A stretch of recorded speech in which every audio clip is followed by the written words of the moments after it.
Most people reviews stuff. They also say this product is the price is quite good. We've found pros and cons on this type of product. But overall, it's a supreme product and we are well recommend it. When you however want to know more details on this product, so read the reports of those who have already used it. Visit the product detail link in description for an item you wish to buy. Tap add to cart.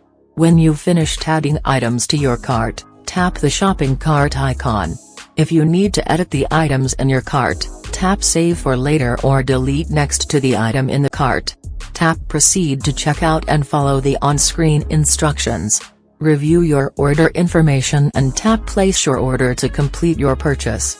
You'll see an order confirmation screen when your purchase has been completed.